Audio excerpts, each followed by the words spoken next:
Welcome to Grade 10 Science, everyone. So, we have learned many lessons. So, like that, now I'm shifting to a biology lesson, chapter number 8. So, this lesson is actually very contentful lesson, but I want to say positive idea. After learning this lesson, you will understand how to distinguish a living organism with a non-living thing.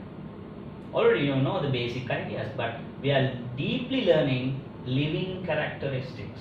Our lesson name you can see, characteristics of living organisms. So what are the characteristics? I have mentioned several diagrams here, like growth, photosynthesis, respiration, reproduction, like the different things are there. So let's see what we have, the first idea. So see, in my tutorials this girl is there always asking problems and questions. How can we understand something is living or not living? So that's the problem in this whole lesson. So our sir Albert Einstein is telling living things show several characteristics common to all of them. That means when we consider a living organism, there's a diversity. You have learned in grade 8 as well as grade 7 the diversity of organisms. But still there's a diversity, but remember all are having several common features, right? So what are these common features? I have mentioned them in a neat method to remember, not to forget any of the character, because you have a certain name in here. Mr. Sea Green. Mr. Sea Green. So if you write that thing, you can substitute the name for each letter. Mr. M stands for movement. So there in that movement part, locomotion is also included. And respiration, R for respiration. C, newly added part, that is cellular organization. Because you know, virus, we can't say it's a living particle because it will not give you these characteristics. Cellular organization, there should be a perfect cell organization to say that organism is living. In a virus, there's no such a thing, right? Growth, of course, they are growing. They should increase their body mass, the dry mass, and they grow. And if they want to live in this environment, they have to detect the changes in the environment. That is called irritability and coordination. So I stands for that. E and N, grain part, the last part, excretion. When the waste are created inside the body, the waste should be released from the body. So that is called excretion. And nutrition, that's the most important part we have.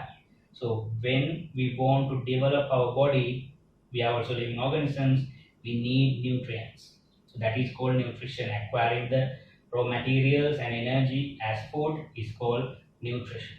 So let's see what we get in more details in here.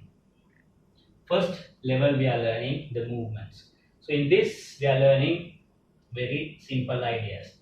We have an argument here. Always try to argue in science. That's the way of learning. That's the thrill of learning in science. So why they move?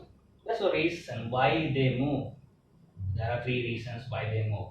One is finding food. If you are staying in the same place, you can't find food. But some organisms are there staying in the same place, food comes to them. So one example, sea animals. They are staying all over the lifespan in one place. They can't locomote. But how they live? The flowing water carries different food items, and even fish who are living between them releases some food items so that they eat or they consume. Second one, protection. Of course, most of the organisms they run, they hide, they use different adaptations by changing their body or moving to higher altitudes. So for protection. And the other thing, reproduction, finding the mate. Because actually one day elephant is traveling 100 kilometers distance, not to just find the mate, so just to find food as well as to find the mate. So those are the reasons for movement. Then movement is divided into two, because unicellular organisms they move by using certain methods. Multicellular organisms they use advanced methods. So here these are unicellular organisms. You have learned them very cleanly, but now we are learning more detail. So this is one of the organism. We can say one example: Euglena, Paramecium, amoeba. So what are their locomotory organs? First of all, before we learn about locomotion, we are going to learn what is locomotion. Movements are just moving one part of the body, but locomotion is the whole organism is moving from one place to another. That is called locomotion. So these individual microorganisms, they are using their own methods to locomote. So this Euglena, one of the example, have flagella in plural and flagellum in singular. So they whip the flagella and they move. And Paramecium, they have cilia. They beat the cilia like a rowing a boat, so they move forward by beating the cilia. And this one, they use pseudopodia. They use pseudopodia. Pseudopodia means fake legs. Actually, they are not legs, they are just extensions of their cytoplasm. They just glide and move. So they use different methods to locomote. That's about microorganisms. Now we go for advanced organisms in vertebrate category. So these vertebrates, they all have a same body plan in their content, but their diversities they are according to their habitat where they live. But see this thing, I have mentioned additional information here. When an organism try to move, they should move in different environments. For example, the whale is moving in water, right? Horse, human, turtle, frog, they are moving in the terrestrial environment. And the bird, they can move in terrestrial, but they usually go in the airborne environment. Now, the same organ, we call the limb, they use limbs to move, is adapted in different anatomical structures to move in different mediums. See this, they have a flipper like structure, so from that they can propel the water and move forward. And even a bird, the light bones they have, they can just fly because the bones are very light. And the horse, one toe is here, reason they can move faster and very fast they are moving. Like that. Remember, multicellular organisms use appendages such as limbs and wings, and even some use pedals like these whales to move from place to place. Now we are learning the plant movements. So you have to remember one thing: the plants cannot locomote, that means they can't go from place to place, but they can move. How they move? Do they have a brain? No. They always try to change the chemical composition in their body, in the plant body, due to the external forces or stimuli. Now there's a small word you have to remember: stimuli. In singular, stimulus. What it is? Actually, that is the energy that stimulates the plant movements. For example, light, the gravity, the force of water. So all these stuff stimulate the plant to move. So let's see what are the movements they have. Shoot apex, that means the tip of the plant, we call the shoot. Shoot apex will move towards light. Towards light, that means light is the stimulus and it is moving towards light. So the name given is phototropic movement, and there's an adjective for that. Why there's an adjective? The reason for this, so it is moving towards light, means it is moving positive direction. So that's why we call it positive. If it's moving to the opposite side, we call it negative direction. Roots will grow towards water. The roots are growing towards water. See this diagram? They are growing towards water. Why they are growing towards water? Because water is the stimulus and the roots are always finding water, so it grows towards water. So that reaction we call, that movement we call hydrotrophic movement. So you can understand very clearly. Next one, roots grow towards gravity. See that? When the pot is kept in this direction, the roots will grow this way, but it will move downwards. The reason is they are moving towards the gravity, so the gravity is the stimulus. So that's called geotrophic movement, If it is growing towards the stimulus, the gravity, so it's called positive geotropic movement. Last thing, leaves in mimosa plant curl due to touch. So that part you learn, I think, in grade 9. So I will recall that how the sleeping or curling movement happens. When we get the plant, the mimosa plant, in this plant, this will be the main stem and this will be the branch or the frond. In this frond you have leaves in here like this, right? In this area you have a structure called pulvinus. So what is the function of the pulvinus? It contains water inside. So when the water pressure increases, the pulvinus is rigid and the keep this frond or the leaflet combination, the compound leaf, in a straight way. So when a stimulus is given, the pulvinus loses the turgor pressure. Turgor pressure means the water pressure, and start to fall, the curl the leaflet and the leaves also. So that kind of a thing is called tactic movement. So that tactic movement is found in mimosa plant, sesbania plant, and most such plants similar in that category. You can see this mechanism. So remember one thing, that I am summarizing again: plants cannot locomote, but they can do movements according to the external stimulus. And what we are learning in the next part, let's see what we're going to hear. Now we are learning a very important lesson, important part of this lesson, that is respiration. So in the young age you have the idea respirations mean breathing in and breathing out. But now the perfect definition is given for respiration. Actually respiration means producing energy. Right? So what is breathing? So that's a different thing. Breathing in and breathing out is called ventilation. Right? Nowadays you can remember Sri Lankans, they make ventilators because the corona patients, they can't breathe properly. So ventilators are used to inhale and exhale by force, because due to the accumulation of fluid inside, they can't breathe properly. So that's very critical incident, right? So like that, respiration is not breathing now. You have contrastly separate them very clearly. So what is respiration? It's a process of generating energy.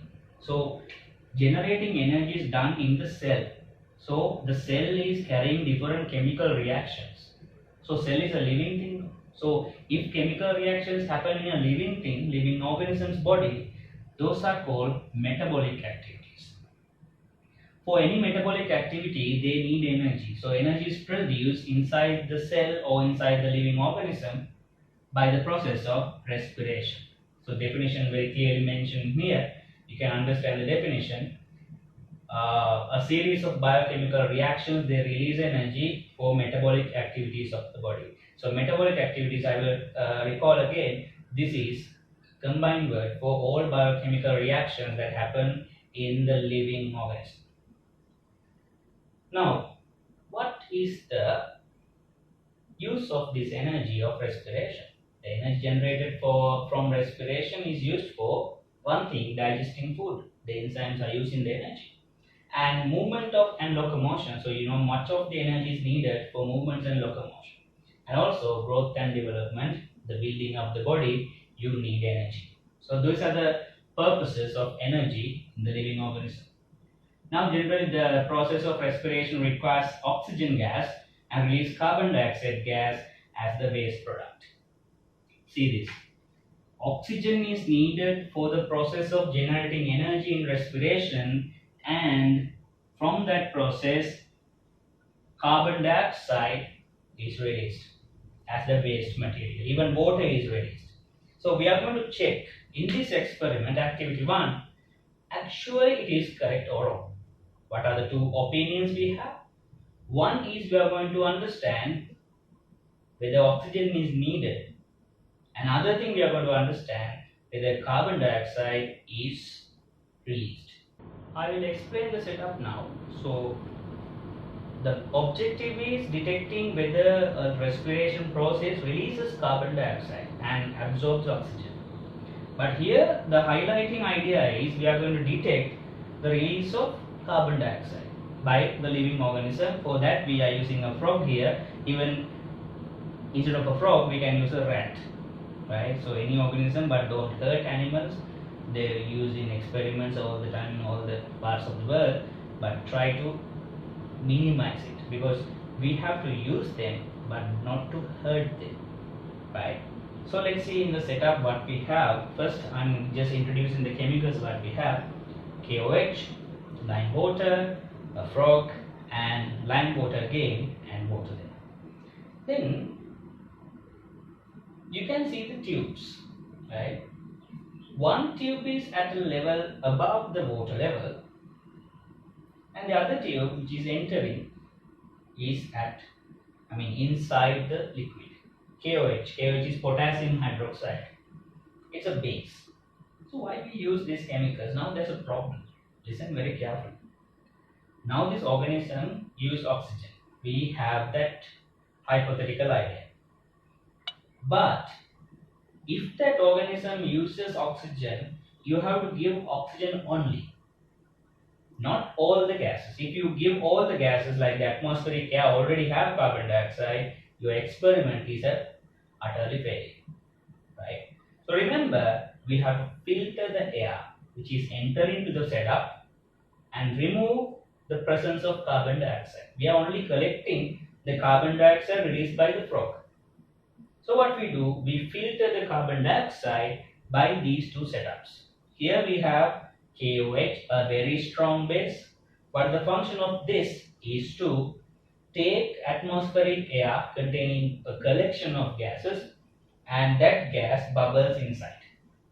I will tell how the gas is flowing through this later, because it's in the corner, right? So air is coming inside and bubbles inside. When the gas bubbles inside, carbon dioxide in this gas which is entering, the air which is entering, is dissolved or reacting with KOH. Now the air which is coming out from the water, from the liquid, is not having carbon dioxide. So we have to understand the purpose of using KOH. KOH is used to absorb carbon dioxide. Then the air which is without carbon dioxide is taken to the next setup. Why there's another chemical? Because we have to confirm there is no carbon dioxide. Because we have a doubt whether all the carbon dioxide is absorbed by KOH, we have a doubt. So to confirm there's no carbon dioxide, we are using the secondary setup. In here we have lime water. Lime water is calcium hydroxide. So calcium hydroxide, you know that you learn in grade 7 and even in grade 6. When calcium hydroxide or lime water is bubbled with carbon dioxide, the colorless lime water will start to become cloudy white suspension or precipitate. So why is that? Because carbon dioxide reacts with calcium hydroxide to form calcium carbonate and water. So that's the reaction happens there. So if there is carbon dioxide, you have to understand what is happening. This water, this liquid becomes cloudy. So if it is not becoming cloudy, our setup is okay. Now assume that there's no carbon dioxide and this lime water remains cloudy there. Remains colorless there, sorry. Now the air is bubbling out like this and moving into this tube, and it is moving to the next setup. That's where the frog start to breathe. When the frog is breathing, inhale oxygen and release carbon dioxide, we have to collect the carbon dioxide. So there's another tube. We collect carbon dioxide and we enter that carbon dioxide into lime water. Why? Now you will tell me what is actually happening. So that lime water will turn into milky white color if this frog is living. I'm just not joking, right? So if the frog is living, it releases carbon dioxide, so that lime water turns milky color. And why this setup is there? You know, when the water level decreases inside this, the volume of this area start to increase. When the volume increases, pressure will decrease. You will learn in grade 11 what is actually happening there. Actually, why the pressure decrease when the volume increase. So that's the way the air will start to flow this way, because when the pressure decreases, here there is high pressure, here there is low pressure. So from high pressure to low pressure, the air will flow rapidly. And there are valves here to prevent that flow of air. Right? Understood that part clearly. So that's we call suction setup. When the tap is open, water lowers. When the water lowers, pressure decreases inside this area because volume increases in the air. So the air will flow continuously in this setup. So hope you understood the thing. So in the next part of the tutorial, all the notes are given in here. So you can repeatedly observe the discussion and get the use of why we are using these chemical substances. For the above experiment, you can write the conclusion like this and the observation. First, the observation is the lime water in the B tube start to get milky white color, and even KOH absorbs carbon dioxide so that we can't identify. The lime water in the B will not become white, milky white in color. So observation will be lime water in vessel D turns milky color. But the conclusion, that frog inside that bottle, save that frog, right? That frog is releasing carbon dioxide. That means living organisms release carbon dioxide during respiration. Carbon dioxide is released during respiration. That's the way. So you can understand very clearly what is the observation and the conclusion. Now we have another activity because we are not completely done here. We know now carbon dioxide is released, but we need to know whether oxygen is used for respiration. So for that we are using a separate setup. Let's go to that setup now. Here I will introduce this idea because it's very new to you, because activity 2 is very new to you. So in this activity you can see different two of the setups are there. Normally plants are also living organisms. So for this we use germinating seeds. Germinating means the seed is starting to germinate. That means the plant is growing from the seed. When the plant is growing from a seed, the seeds start to respire, breathe, because they use energy to grow. So they use energy means they produce energy inside the seed.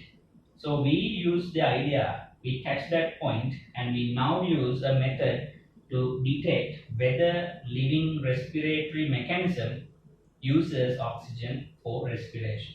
So when the seeds respire, they should use oxygen. So let's check whether it is correct.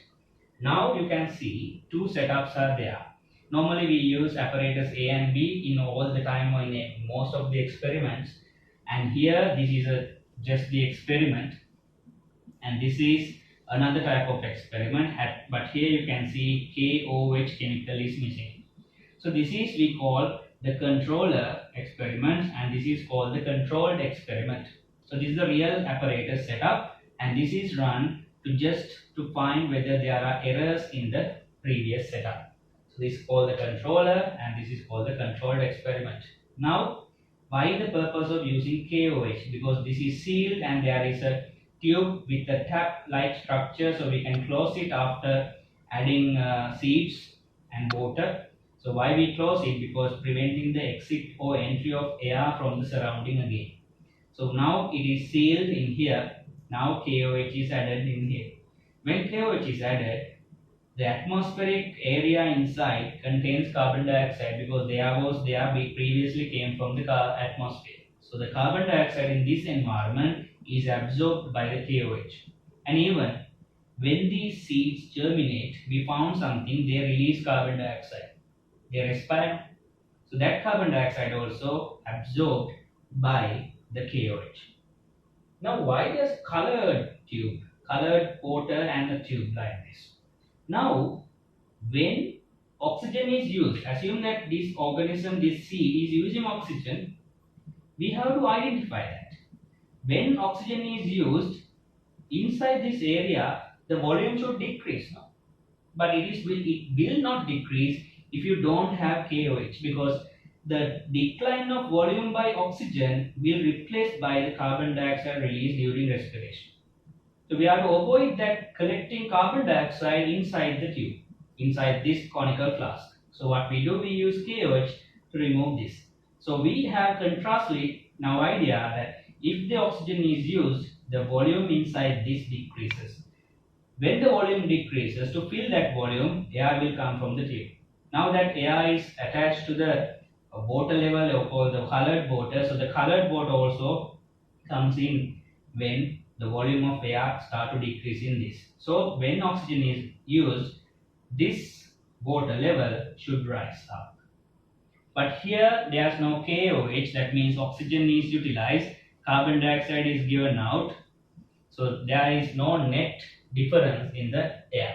So the water, the colored water will remain in the same place because there will be no change in the volume of air inside the apparatus B. So you understood now one thing, the conclusion that oxygen is used for the purpose of respiration.